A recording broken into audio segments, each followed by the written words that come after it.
بسم الله السلام عليكم ورحمة الله إخوان. كيف حالكم؟ الحمد لله والصلاة والسلام على نبينا محمد وعلى آله وصحبه أجمعين. Inshallah, today we're going to be beginning a new Dawrah, and this Dawrah is based upon, it's called Scholars of the Ummah. The purpose of this Dawrah is a continuation of one which we did last year or the year before, looking at the lives and the works of the ulama of the Ummah, the scholars of the Ummah. With regards to the first Dawrah we did, it was the life of Shaykh al-Uthaymeen, rahmatullah alayh. This one, inshallah, is going to look briefly at the life of Shaykh, his teacher, Shaykh Abdur-Rahman Al-Sa'di.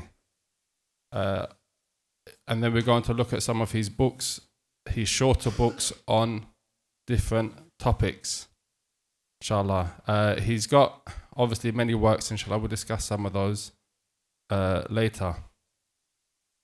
Inshallah, the objective of these seminars is to, number one, introduce students to the scholars, and number two, to study and be aware of their books and their works and the topics that are in there as well.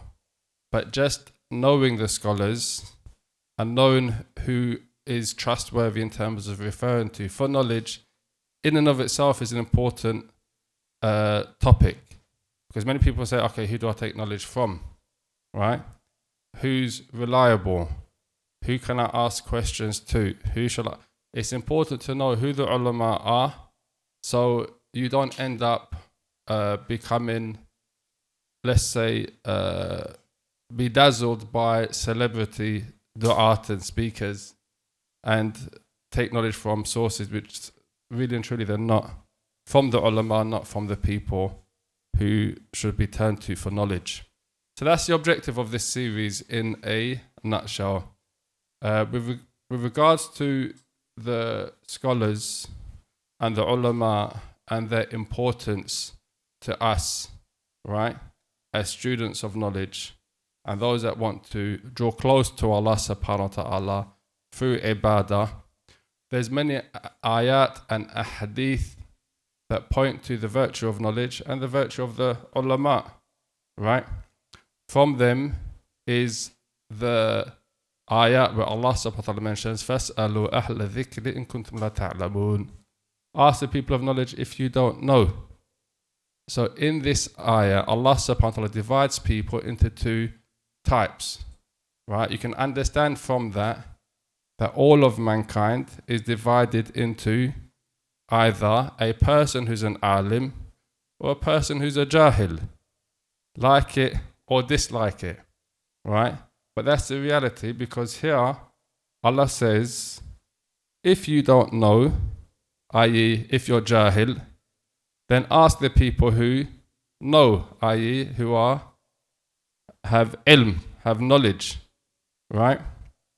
So it highlights, first of all, number one, the virtue of being knowledgeable, and number two, the importance of asking people of knowledge for the rulings as it pertains to your daily actions. Also as well, we've got the hadith, the ayat that highlights the virtue of knowledge, where Allah subhanahu wa ta'ala mentions, يَرْفَعِ اللَّهُ الَّذِينَ آمَنُوا مِنْكُمْ وَالَّذِينَ أُوتُوا الْعِلْمَ دَرَجَاتٍ. That Allah raises those who believe, either believers at a higher level than the disbelievers, and those who are given knowledge have darajat above that, have levels above that. Okay, so this highlights the importance of knowledge, right? That it's something that allows a person to ascend. It assists a person in ascending and having higher levels in this worldly life and in the afterlife as well. And then we have the hadith of the Messenger of Allah sallallahu alaihi wasallam that highlights the virtue and the importance of having understanding of the deen, i.e. having knowledge of the deen, where the Messenger of Allah sallallahu alaihi wasallam said, "Man yuridillahu bihi khayran yufaqihu fi din." If Allah wants good for a person, He gives him fiqh in the deen. He gives him understanding of the deen, right? So this word fiqh in the deen, understanding, it means knowledge, right? Knowledge, and he's given tawfiq to have the correct understanding with that knowledge. And then we have, to show the virtue of the scholars themselves, we have the hadith of the Messenger of Allah sallallahu alayhi wasallam, which is part of a longer hadith. In al-ulama warathatul anbiya, that the scholars are the inheritors of the prophets. وإن الأنبياء لم يورثوا دينارا ولا درهم. And the Anbiya, the prophets, they don't leave behind as an inheritance money, right? They don't leave behind money. What they leave, إنما يورث العلم فمن أخذ بحذر وافر. They leave behind knowledge. So whoever takes that knowledge, right, has taken a large portion, right, has got a good nasib, a big portion. So it highlights, and we know as well, that the last prophet and messenger is the Prophet Muhammad sallallahu alaihi wasallam, right? There's no revelation after the Quran, and there's no Nabi or no prophet after the Prophet Muhammad sallallahu alaihi wasallam. So the best people in terms of the creation are those who have the most knowledge and apply and act upon it, right? Because they've inherited and taken what the prophets have left behind in terms of the deen.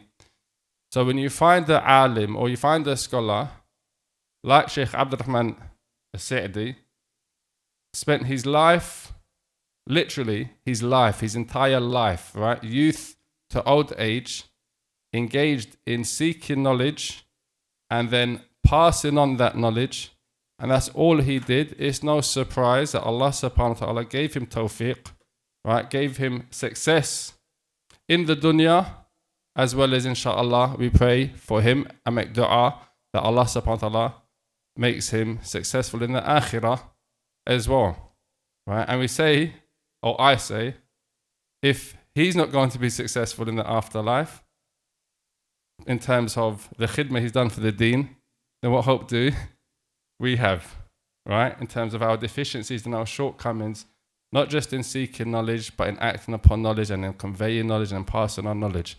Because the Messenger of Allah sallallahu alaihi wasallam said in that ayah, which is well known, "Ballighu anni walau ayah," convey from me, even if it's an ayah.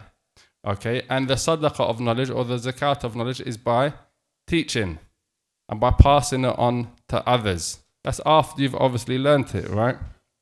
So this is where knowledge becomes fruitful. These are the fruits of knowledge. You act upon it and you pass it on to others. So the purpose, generally speaking, as we can see, of seeking knowledge isn't just to seek knowledge for the sake of knowledge, even though seeking knowledge in and of itself is an act of ibadah, from the best acts of ibadah that a worshipper can do, but it's to act upon it, to implement it, and to teach it to others. As you're going to see in the life of Shaykh Abd-Rahman Al-Sa'di, that he was an example, not just of seeking knowledge, but of giving nasiha, of advising, of implementing the knowledge, of authorship of books, of passing on that knowledge, of taking on positions where he's going to be assisted in the spread of knowledge as a supervisor, or as an imam, or as a khatib, or. Okay, so that's just an introduction to the importance of the topic in terms of looking at the life of the scholars and knowing who the scholars are and stuff like that. With regards to Shaykh Abd-Rahman Al-Sa'di, I'm not going to have a long discussion on his biography, to be honest with you. Inshallah, maybe I'll prepare more and do a longer talk on it, because I don't think it's justice to speak about the Shaykh in 30 minutes or 40 minutes and not go into something of all of his books as well. The purpose of knowing the Shaykh is to know his works, because he's known because of his knowledge and because of his works. Not necessarily just because of, for example, where he was from, where he was born, and stuff like this. In any case, I don't know how many of you have got the explanation of the book in English. There's a PDF of it that's been translated. So the Shaykh, the book that we're studying, the Shaykh Sayr ilallah wa dar al-akhirah, the Shaykh himself, he explained the book as well in a short explanation. So there's an explanation of the Shaykh himself on the book. And that explanation has also been translated into English as well. So you can buy a copy of the book if you haven't got it, or you can download the PDF if you work digitally, all right? So make sure you get a copy of the book so you can follow along properly. And there's a handout that we've printed, which is just the poem by itself, just to make it easier to follow on in this lesson. With regards to where I'm going to be reading for the introduction to the life of the Shaykh is from two sources. One is from the introduction to the book itself in English. The other one is from an introduction of Shaykh Abdur-Rahman Al-Badr, right, who also in one of the explanations of the books that he did from the works of the Shaykh, he gave an introduction to the life of the Shaykh. But just in brief, just facts, which you can knock out facts quickly. The Shaykh, he was born in 1307 Hijri. 1307 Hijri, right? That's number one. That's when he was born. And he's known as Alama of Al-Qasim. He's known as the Alama of Al-Qasim. That's what he became known as. It became his nickname. At age 23 is when he started teaching. Age 23, he started teaching.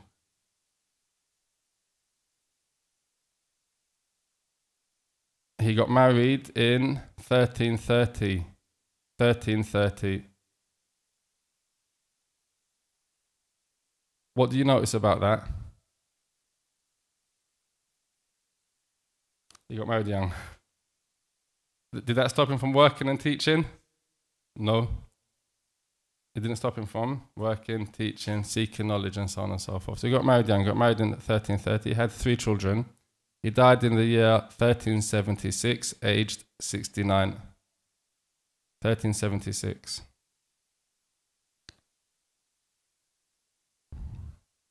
Today, masajid in Unayza, in Mecca, in Medina, roads in Unayza, and in other places in the Mamlaka are named after him.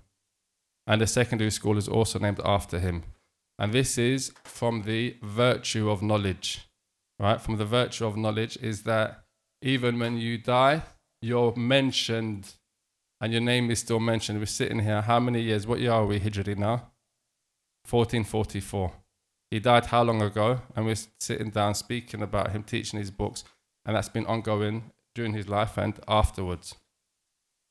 And there's a line in the poem of Al-Ilbidi where he says, يَنَالُكَ نَفْعُهُ مَا دُمْتَ حَيًّا وَيَبْقَى ذِكْرُهُ لَكَ إِنْ ذَهَبْتَ. Right? I.e. you will grasp its benefits, i.e. the benefits of knowledge for as long as you live. And its virtue will last with you even when you are gone. Right? Even when you are dead. Right? So this is from the benefits of knowledge. Right? That even after a person's passed away, he's still remembered. And that's only generally speaking for knowledge. A person could have high status, he could be a leader of a country, he could be a leader of a city, he could be a person that's got an obscene amount of wealth.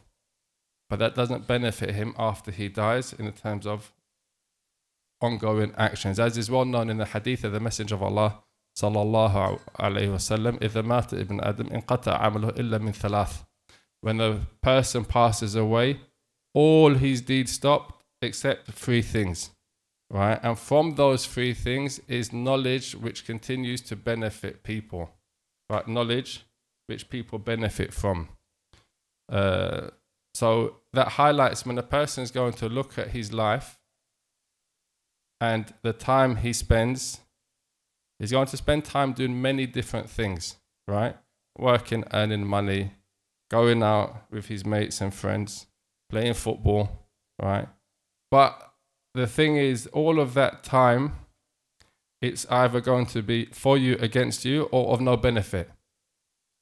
So the person that's aqil and intelligent, he makes sure that the time he spends in this worldly life is for him. He definitely avoids things which are going to be against him, and he lessens the amount of things which are going to be neither here or neither there, because time spent where it's not for you is going to be time which is going to be regretted, or you're going to have nadama for it, regret and remorse. Just in brief, with terms of his works and his positions, i.e. what he was appointed as, he was a teacher, he was an imam of the jami', the masjid, one of the biggest masajid. which he was appointed to in 1361 after Hijri. Right, the main masjid in Unayza. Before that, he was offered, or he was given the position of being a qadi, which is often the case with the people of knowledge, right, in 1360, but he refused. He refused, why? Because he wanted to focus on teaching and studying and tarbiyah of students of knowledge. Because if you're a qadi, you won't have the time to do both. And also, qadha has a big responsibility that it takes up all of your time. You're speaking about time again. When you're a judge, your time is gone and you're judging between people, and it's not an easy mansib. It's not an easy position. So he refused, and they offered him over and over again. He continued refusing until Allah made it easy for him, and they stopped asking him to be a judge. This is similar to Shaykh al-Uthaymeen rahmatullah alayh. He was offered to be a judge on numerous occasions, and for want of a better word, he managed to escape it. Like same with his Shaykh Abd-Rahman Al-Sa'di, managed to escape taking that position. Also, in 1373, he was appointed as the mushrif of al-Ma'had al-Ilmi in Unayza. He was appointed as a mushrif of al-Ma'had al-Ilmi in Unayza. And the salary he was given was 1,000 Saudi riyals a month, but he refused to take it. And he wouldn't take any salary for supervising. He continued to supervise at Ma'had for free up until he passed away. He's also credited with being the first person to introduce the microphones in the masajid in Unayza. Right? If everyone knows the Mamlaka, they know Unayza is very conservative in the Mamlaka. All right? The Mamlaka is generally considered conservative. All right? Unayza is from the most Qasim is from the most conservative parts. Right? Najd. Right? He's from Najd. He's from the scholars of Najd. So anything, even masajid, they look at it and they or even microphones, they may have looked at it back then and had reluctance. But the Shaykh, obviously being a faqih, being a mufassir, being a muhaddith, he was the first person to introduce it into the masajid. No. How did the Shaykh spend his day? I've jumped now to the work of Shaykh Abd Badr, and he speaks about how the Shaykh he spent his day in terms of teaching. So it says here that Shaykh al-Allāmah Al-Sa'di, he started teaching at 23, like we mentioned, and how he used to organize his day is he used to teach from Fajr, right? This is a day, the life in the day of Shaykh Abd-Rahman Al-Sa'di. After Fajr, up until sunrise, he would teach. He would stay in the masjid and teach. He has four teaching sessions in a day. All right, so throughout the day, he would teach on four occasions. After Fajr up to sunrise, he would stay in his masjid and teach. Then he would come back before he would go to his house, rest for a while, and then come back and teach his students up until Dhuhr time. And he would teach 5 subjects: fiqh, tafsir, hadith, Aqeedah, and al-Lugha, nahu and sarf. Fiqh, tafsir, hadith, and Lugha, and nahu and sarf. Then he'd go back to his house until Asr Salat. Then he'd pray Asr. And after Salat, he would give them in a short kind of time, ahkam al-fiqhiyya, right? And he wouldn't do it for long, because at that point people are going out to seek rizq as well. They're going to work and stuff, right? The Asr to Maghrib time. Then from Maghrib, he would stay in the masjid and teach up until Isha. He would do that every single day.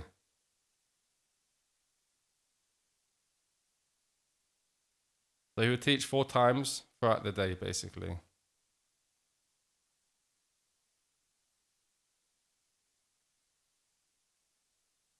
What benefit can you take from this? You can take from this a number of benefits, right? Outside of the fact that was in this masjid for all of the salawat, they are basically, and this is similar to the scholars of the past, right? The scholars of the past, they used to teach a number of sciences during the day, every single day. They wouldn't just focus on one subject, right?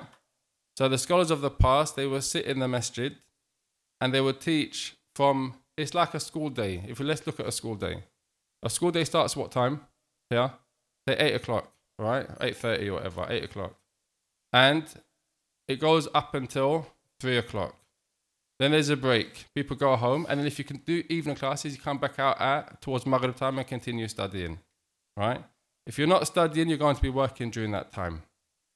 But the morning time, as you can see here, is for what? The structured learning, meaning you've got 4 subjects being taught consistently throughout the year. There's no break. There's short breaks for obviously the Mawasim, Ramadan and Hajj. But you've got 4 subjects being consistently taught throughout the year. And they're 4 of the main subjects, right? So you find that today the scholars do that as well.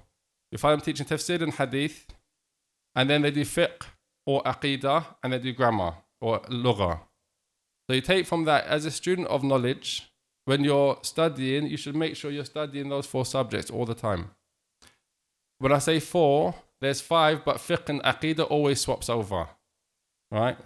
So you're always studying lugha, the Arabic language. Inna anzalnahu Qur'anan Arabiyyan. We've sent down the Quran in the Arabic language so that you may understand and comprehend it, right? So it's not possible to comprehend and understand tafsir of the Quran or the Quran as well as a hadith of the Messenger of Allah without having Arabic language. So Arabic language is a must. Consistently. You finish Nahu, you study Sarf. You finish Sarf, you study Balagha. You finish Balagha, you go again to Nahu. You finish Nahu, you go again to Sarf. Are you constantly reviewing and studying Arabic? He did that from the age of 23 up until the age of how old? 70? 69? How many times do you think you would have finished the book on Nahu and Sarf? You don't say to yourself, okay, I've finished Ajrumi, I don't have to read it again. I finished, for example, Lamit al-Af'al, I don't have to do it again. I know Sarf. No, do another book in Sarf, do another book in Nahu. Right? And that's how you find the scholars. They kept on doing the books over and over again. And that's why they knew it properly. That's why they had it down packed. So that's something which is important to do. Also likewise with tafsir and hadith and the like. The Shaykh, he talks about his methodology in teaching. He speaks about his methodology in teaching. One of the things he used to do is make sure the lessons were engaging and the students were engaged in the learning, i.e. they used to participate in the process of learning, education. That's important. He used to ask the students what books they want to study. What book shall we study next? Right? If it's Nahu or Fiqh or another topic. So then at least then what they're studying is something that they themselves have picked. Right? And that's also important because if a student studies, if he's just been taught, he needs to have a say in what he wants to learn. And then on top of that, there's another benefit in that. If the student picks the book and then you find he's not putting in effort, it's easy to say, hold on a minute, this is a book you picked. So make sure you study it and make sure you put in effort to learn it because we're doing it because this is a book that we all agreed upon in picking. So istishara. Istishara is also important. The other thing he used to do, he used to give prizes for those that memorized mutun. He used to give prizes for those that memorized the mutun. This obviously is a form of kind of motivation. So another benefit you take, that it's important to keep students motivated. He had an usloob of teaching, which wasn't just he's come in lectures and goes. He used to engage with his students and treat his students, i.e. like they were part of the learning process. The other thing which was important is he used to engage them in munadharat. Munadharat is basically like debates, right? Remember, when we speak about debates, there's debates which are beneficial, debates which are harmful. Generally speaking, debates which are harmful are public debates in most cases, right? I.e., come, I'll debate you. Let's set a time and a place and a thingy. I want to show you I've got the haqq and you're upon batil, right? But then you lose the debate. Does it mean he's got the haqq and now you're upon batil if you lose a debate? It doesn't mean that. Okay. So debates, generally speaking, that public, but debates when you're discussing with a student, you give the student a mas'ala. How do you understand this? What's the fiqh of that mas'ala? What's this? And you go backwards and forwards. Well, what about this? What about that view? What about this? That's something which brings about what? Further knowledge, in-depth knowledge. Rather than just teaching and the student listens, he asks 1 or 2 questions at the end and then he goes, right? That's a different type of teaching. This teaching is more engaged. That's something that he used to do as well. The other thing he used to do was put out a mas'ala to check their understanding. Right? To put out a mas'ala to check their understanding. These are all methods of teaching which bring about a greater in-depth critical thinking and understanding. Right? I.e., I can say to you, for example, Ya Ikhwan, do you understand? Everyone's going to nod their head and say, yes. And I can carry on teaching. Or I can say, so at what age did the Shaykh start teaching? And ask a question. Or we can put out concept checking types of questions, right? So check your understanding as opposed to just to say, do you understand? And everyone nods their head. Because no one's going to say, no, I'm stupid, I don't know. And right? Because if they don't know, the understanding that they might imply to themselves is, oh, that means I'm stupid. I don't want to show people that I'm stupid. Although that's not the situation. Also, when it comes to teaching, as is well known with the Shaykh, as we know from his book, Manhaj al-Salikin, which I have a copy here, one of his works. Famous words. Everyone knows this book, right? Yes or no? Okay, so if you don't know the book, it's called Manhaj al-Salikin wa Tawdih al-Fiqh fi ad-Din, right? To clarify fiqh in the religion. Okay, and it's a beginner's book on fiqh, right? Who's completed the entire book? It's not Bashanov, I just want to know. Raise your hands. Who's completed the entire book? Who's completed ibadat from the book? One person. Okay, what's wrong with fiqh? No one wants fiqh in the deen. If I said who's completed the Usul al-Thalatha, I'm sure a lot more hands will go up, alright? And is that where ilm ends? Does ilm end at Usul al-Thalatha, ya ikhwan? Or is there more to it than that? Does ilm end at Aqeedah and fiqh has no relevance? Right? This book in fiqh, right, is like a beginner's book in fiqh. What did he do in it? The usloob that he used is contemporary, so it makes it easy to read. Also, what he did in it, he only focused on masail which are commonly take place. He didn't discuss issues which you'll find in other books of fiqh, but they're not common, right? Because the books of fiqh, they contain issues which are common as well as issues which are not as common to happen. So what he wanted to do was compile a book on fiqh with issues which are common in the usloob which is easy, connected to adillah. And issues of khilaf he doesn't mention, but he mentions the rajih. He chooses the rajih. He doesn't stick to the madhab, for example, in every single mas'ala. This is one of the books which he authored. All right? It has to be completed for a student who's serious about having fiqh in his religion. But I'll tell you what does happen. What happens is we do kitab al-tahara, salah, and then that's as far as we get because we get busy with something else, we jump on another course. Kitab al-zakat, we say we're not wealthy, so there's no point studying it, we're not going to pay zakat anyway, so let's not know. And when we speak about cows and sheep and it gets confusing, it's too difficult, let's avoid that. Kitab al-sawm, alhamdulillah, most people do it because they fast every year anyway, and there's always a Dawrah on siyam. And hajj, you need to do it before you go hajj. After that, everyone stops. And kiha, when we get married, right?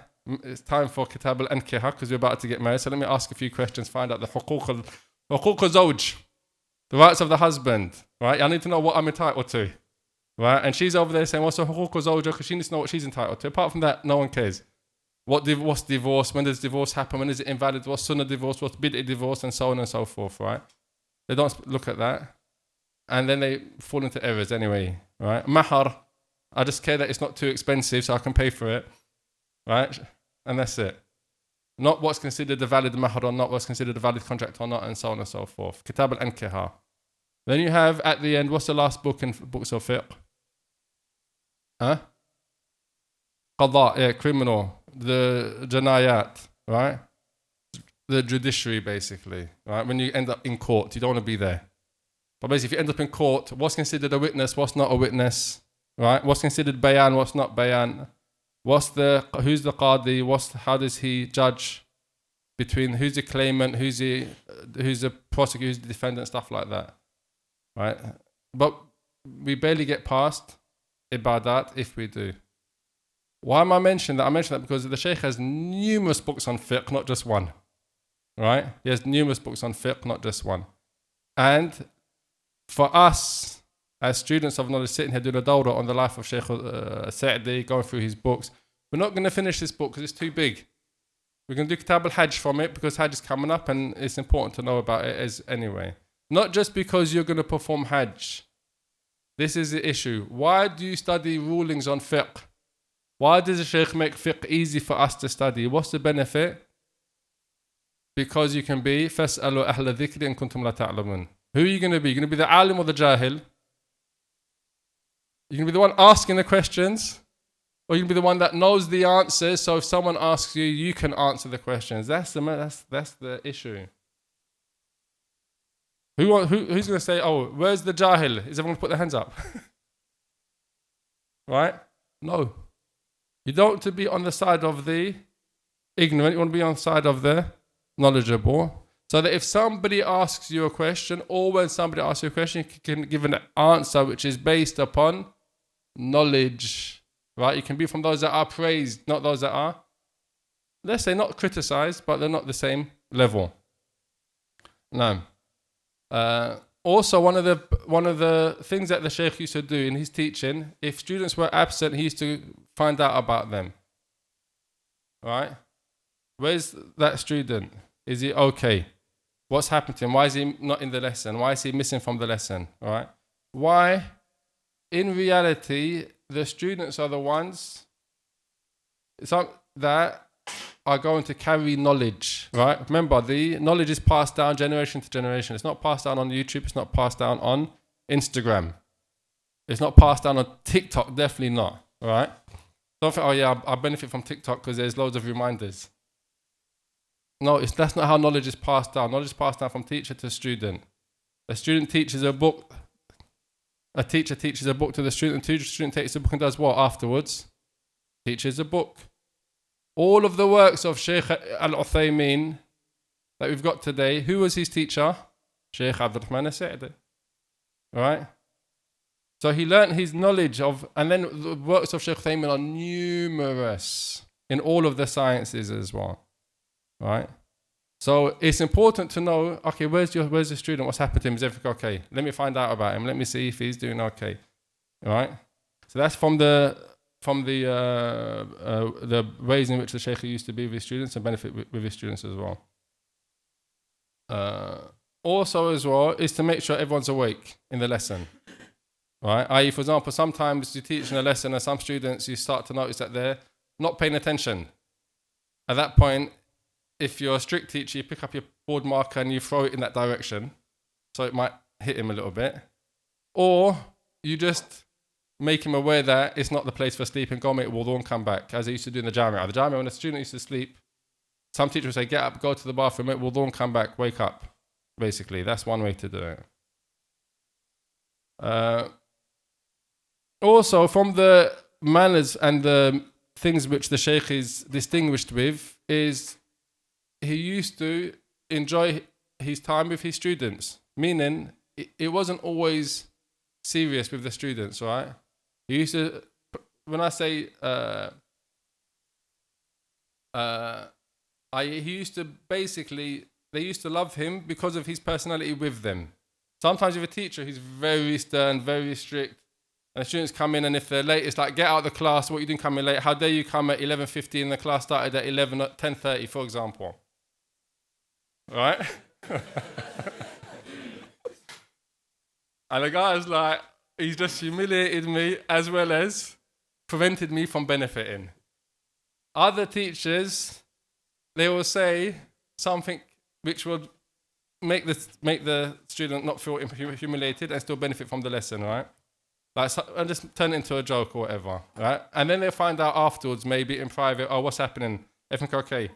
Right? Did you lose your bus pass or okay? And then have a nice conversation private and stuff like that. Why to encourage a student to because you don't want the student to be lazy, but at the same time you don't want them to feel humiliated. There's none of that. Go sit in the corner, stand up in the corner because you're late. That doesn't work. That teaching methodology is not beneficial, right? Stand up, Stand up if you're going to speak so people can hear you and you learn how to present. Not stand up to humiliate you because you got the answer wrong. You should have memorized. Stand up. How dare you not memorize, for example? No. That uslub is not beneficial. That uslub doesn't bring about a love of knowledge, a love of the ulama, a love of sharing knowledge, and that's very important. If you become a teacher who makes people love knowledge, right? Because that's the uslub of the Shaykh. And as a result of that, we see his works, we see his books, we see his students, right? And the like.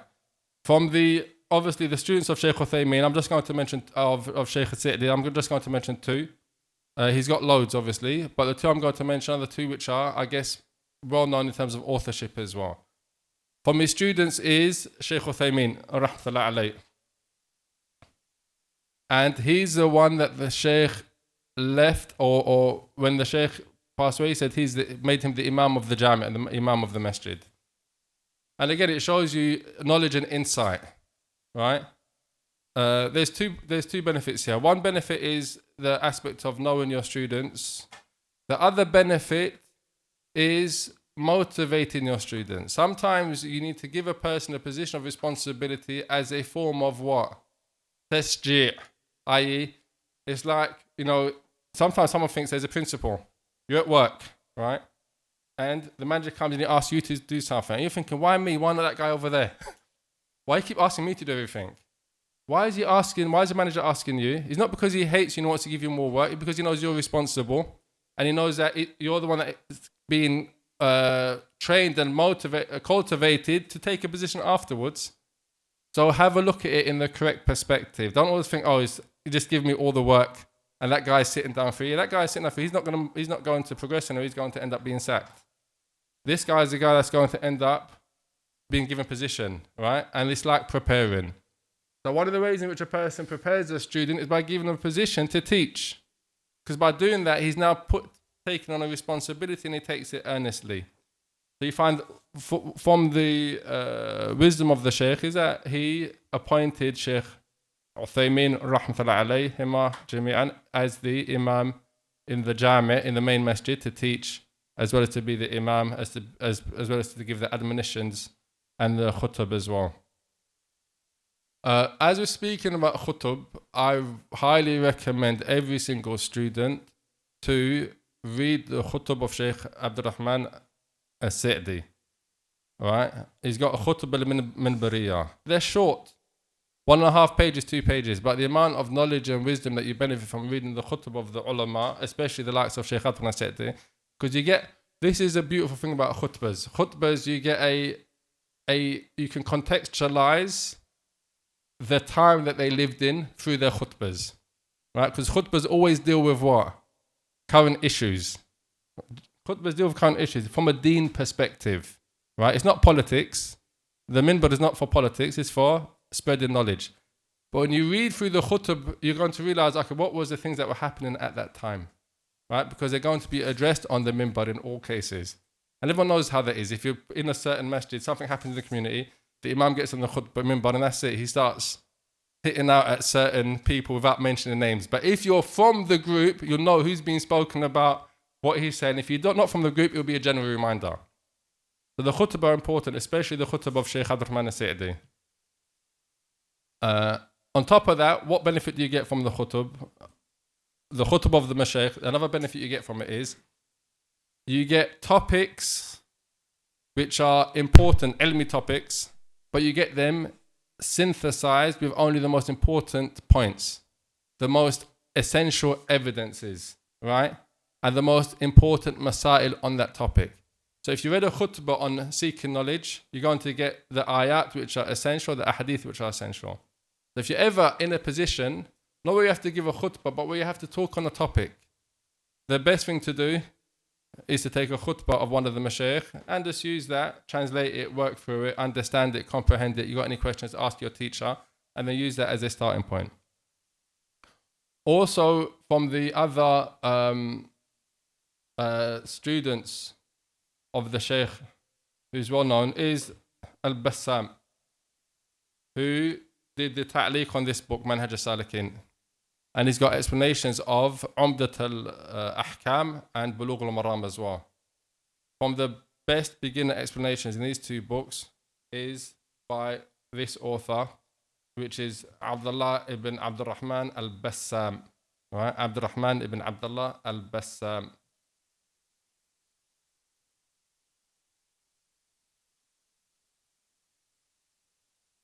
Also,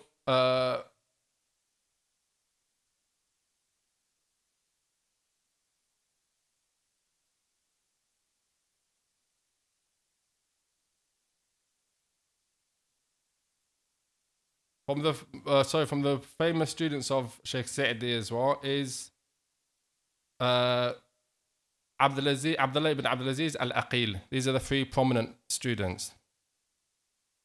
Abdullah ibn Abdulaziz Al-Aqil. And he was in the high judiciary courts. He became a judge, and he's one of the biggest scholars on the madhab on the Hanbali madhab from the students. Okay, the last thing we'll speak about briefly is the books of Shaykh Abd-Rahman Al-Sa'di. I've got 42 here, 42 books. In a lifespan of 69 years, he authored 42 books. And obviously, we're talking about authorship that began at the age of 23, around that time, not before. Right? So, and this was the way of the scholars of the past, right, and present as well. You find they combine between teaching, between writing, right, between giving khutub, admonitions, i.e., he used to do marriages as well. He used to do khutub, he used to give nasiha, wasaya, and stuff like that. From the books he's got books in every single subject. He's got books in fiqh, not just this one, he's got other books as well.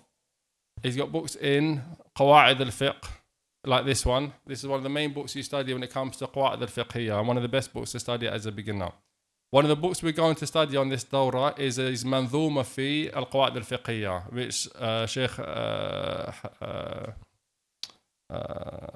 Hassan Saeed is going to teach, right? But this book is a bit bigger, explained by loads of the mashayikh, like Shaykh Khalid al-Mashayikhi has an explanation of it, and other than him. And this book is called Al-Qawa'id Al-Usuliyya, Al-Qawa'id Wal-Usul Al-Jami'ah, Wal-Furuq Wa-Taqasim Al-Badi'a Al-Nafi'ah. It's got a long name, right? What does the book cover? It covers two things. Number one, it covers Qawa'id Al-Fiqhiyya, which are fiqh maxims. Very important if you want to understand fiqh and relate it to contemporary issues. It's a must. You want to understand fiqh and masail and relate it to contemporary issues, you have to understand Qawa'id al-Fiqhiyya. That's one aspect. So it has fiqh maxims. The other thing it has, the other part of the book, says Al-Qawa'id wal-Usul al-Jami'ah. That's Qawa'id al-Fiqhiyya. Wal-Furuq wa-Taqasim al-Badi'a al-Nafi'ah. Al-Furuq al-Fiqhiyya.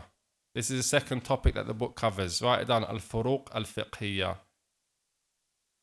Al-Furuq al-Fiqhiyya looks at fiqhi issues, right, that would ordinarily be the same, but there's differences in them. Find a seat, come in. That would ordinarily be, there's differences in them that would ordinarily be similar, right?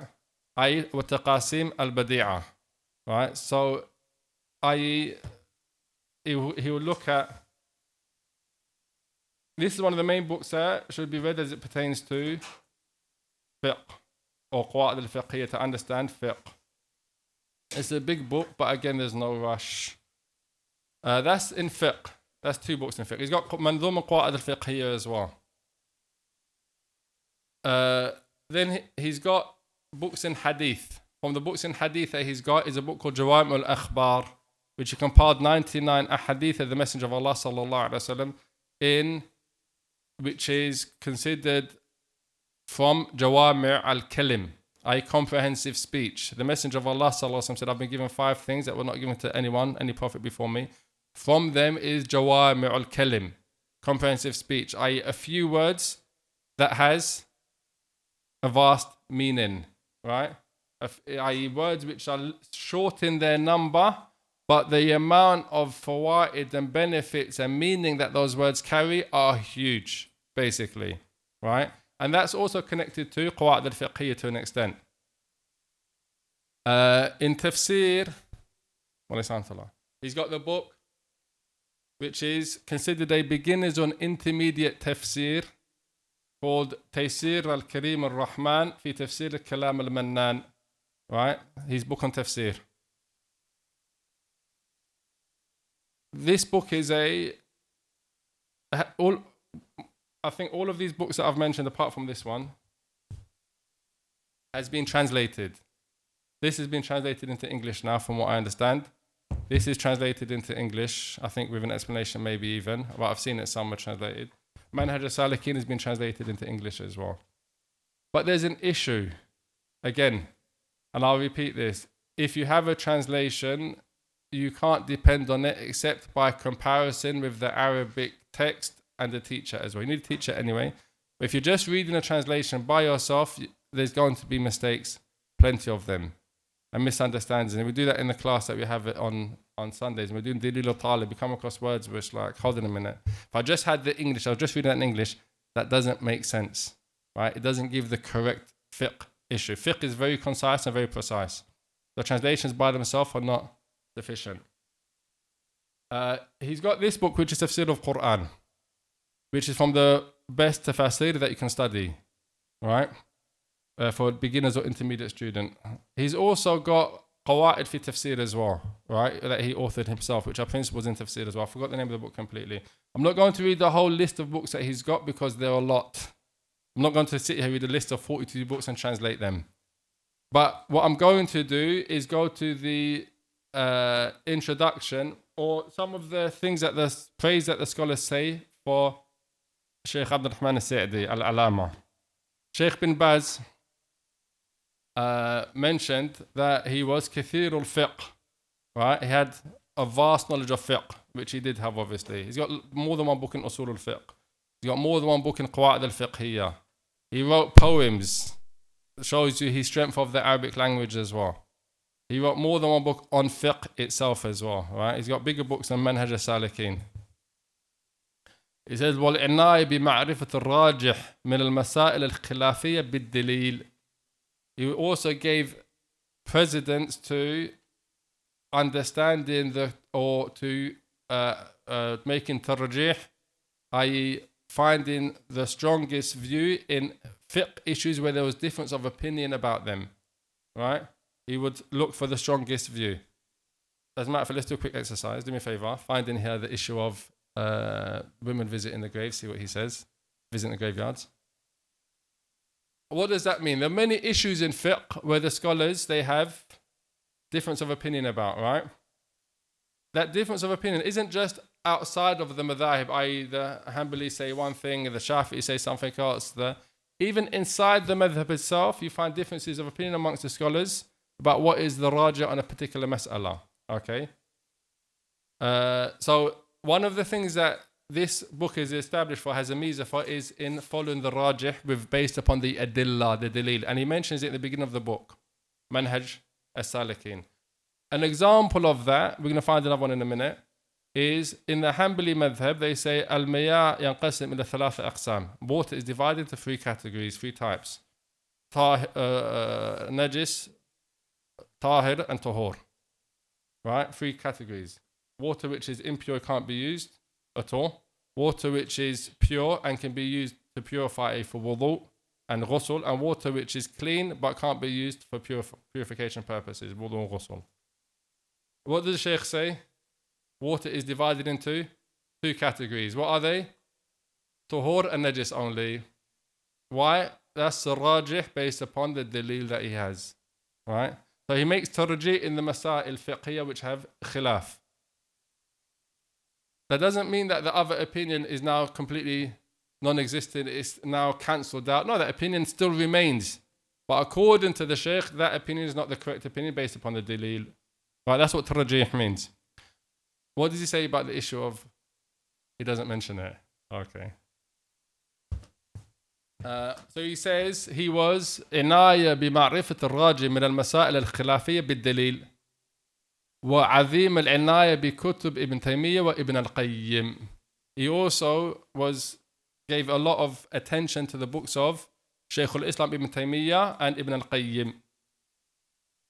And again, inshallah, one part of this series, inshallah, Allah permits and makes it continue long enough, we'll be looking at the life and works of Shaykh al-Islam ibn Taymiyyah, which we did a bit of in the past with some of the mashaykh that came over from the Mamlaka, Shaykh Muhammad Maliki and two of the mashaykh. We did the life and times. I don't think we did the works, i.e. the books. And of his student Ibn al-Qayyim as well. وكان قليل الكلام إلا فيما يترتب عليه فائدة. He didn't speak much. Right? Unless what he spoke about brought about fawaid and benefits. And you find this amongst a large number of the ulama. You be sitting with them and it can be a whole 45 minutes and not a word comes out of their mouth. Right? I.e., there's no chit chat. Let me just think of something to say for the sake of speaking. Right? No, there's no small talk. Right? Don't get me wrong, I'm not saying that, if you're out, you're going to be like that. Don't, be silent for a very long period of time. But I'm saying that the ulama, they didn't speak. There's a principle which is important. There's a hadith of the Messenger of Allah sallallahu alaihi wasallam. Whoever believes in Allah the last day, speak good or remain silent, right? This hadith, scholars mention from it that it divides kalam into two types. Speech which is beneficial that you're rewarded for, and speech which if you say it you're going to be under threat of punishment for. Other scholars say speech is three types. That which you get rewarded for, that which you're under threat of punishment for, and that which doesn't have reward or punishment. It's just chit-chat, small talk, all right? But the point is, based upon this hadith, scholars say speech is two types. Because it says speak good or remain silent, which means that the other type of speech that you're not doing is going to be against you. And the first type is going to be for you. In any case, you find this amongst the scholars. Some of the mashaykh here says, وَكَانَ قَلِيلُ الْكَلَامِ إِلَّا فِي مَا يَتَرَتَّبْ عَلَيْهِ فَائِدَةٌ. He didn't speak much unless it brought about a benefit. Then Abdur-Razzaq Al-Afifi, one of the scholars said about him, من قرأ مؤلفاته عرف عن منه الدأب في خدمة العلم واطلاعا وتعليما وعرف عنه حسن السيرة وسماحة خلق. Excuse me. He says about him that whoever reads his books, and again he's got loads of books, and we're going to go through some of them, he will know from his books the khidmah he did for knowledge and teaching, and from his seerah, he will know that he's good character from his seerah and his good manners with others as well.